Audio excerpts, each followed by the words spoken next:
வேறொரு காதியை நியமித்திருக்கிறாங்களே, அஹ்லுஸ் சுன்னத் வல் ஜமாத்துடைய காதியை நியமிக்காமல் என்கின்ற இந்த கேள்விகள் எழுந்து கொண்டிருக்கும் போதே ஒரு பதிவை பேராசிரியர் ஜவாஹிருல்லா அவர்கள், தமுமுகவுடைய தலைவர், அதே போன்று மனித மக்கள் கட்சியினுடைய தலைவராக இருக்கக்கூடிய ஜவாஹிருல்லா அவர்கள் ஒரு பதிவை போடுறாங்க. அந்த பதிவில் என்ன போடுறாருன்னு சொன்னா, மறைந்த தலைமை காசி சலாஹுத்தீன் ஐயூ அவர்களின் மருமகனை அரசு காசியாக நியமிக்கலாம் என்ற எண்ணத்திலேயே அரசு இருந்தது.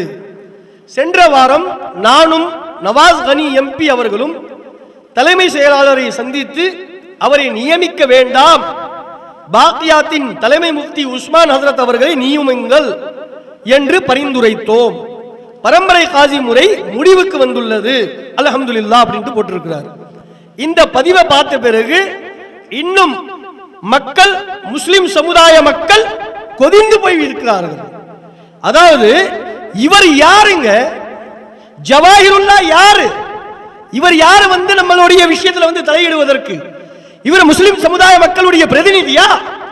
ஏங்க இவர் தனியா நின்றார்னா 10% ஓட்டு கூட வாங்க மாட்டார். ஜவாஹிருல்லா அவரை நான் அவரை நோக்கிய நான் சொல்றேன், அவர் தனித்து நின்னால் ஏடிஎம்கே டிஎம்கே உடைய ஆதரவு இல்லாமல் இவர் நின்னாக்கா 10% ஓட்டு கூட இவருக்கு விடாது. இவருக்குள்ளேயே 10 கிளைகளாக ஒளிஞ்சு போயிட்டாங்க. இவருடைய மக்களே இவருக்கு ஓட்டு சரியா போடுவாங்களா போட மாட்டாங்கன்னு தெரியாது. 10% ஓட்டு கூட வாங்க மாட்டார்.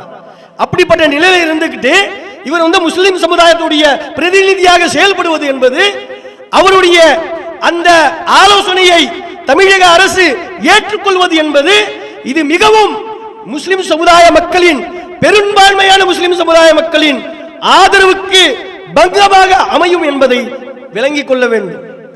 இந்த விஷயம், அதாவது முஸ்லிம் சமுதாய மக்கள் பெரும்பான்மையானவர்கள் அஹ்லுஸ் சுன்னத் வல் ஜமாத்தை சார்ந்தவர்கள். அஹ்லுஸ் சுன்னத் வல் ஜமாத்தை சார்ந்தவர்கள் அவர்களுடைய ஓட்டு தான் தீர்மானிக்கும். ஆனால் இவர் 10% கூட வாக்கு வங்கி பெறாத ஒருவர் இவர் முஸ்லிம் சமுதாயத்துடைய பிரதிநிதியாக செயல்படுவது, தலைவராக இவரே தன்னை நினைத்துக் கொள்வது என்பது இது மிகவும் கண்டிக்கத்தக்கது என்பதை மறந்துவிடக் கூடாது சகோதரர்கள்.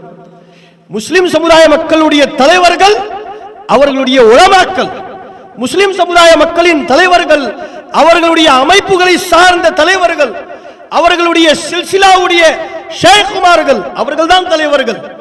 இவர்கள் எல்லாம் தலைவர்கள் கிடையாது. இவர்கள் முஸ்லிம் பிரதிநிதி என்று நினைத்துக் கொண்டிருந்தால் இது அரசாங்கத்துடைய ஒரு தவறான கருத்து என்பதை நம்ம புரிந்து கொள்ள வேண்டும் சகோதரர்களே.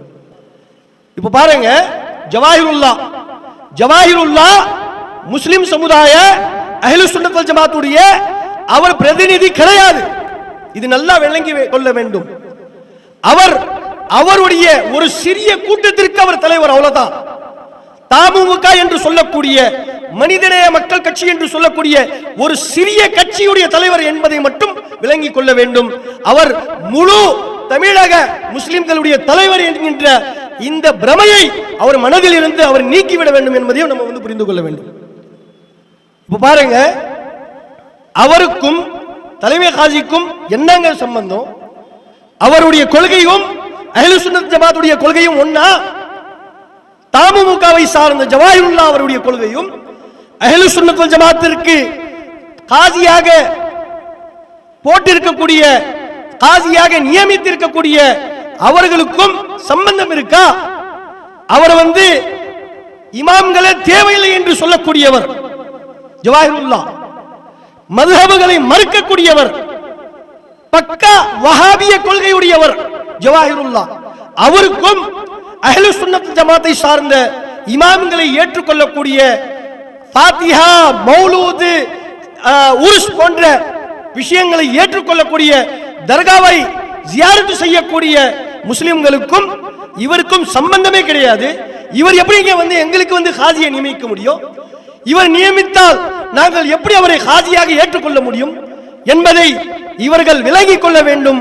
வரக்கூடிய எலெக்ஷன் இதற்கு பதில் அளிக்கும் என்பதையும் மறந்துவிடக்கூடாது என்பதையும் நான் இந்த நேரத்தில் பதிவு செய்து கொள்கின்றேன் சகோதரர்களே.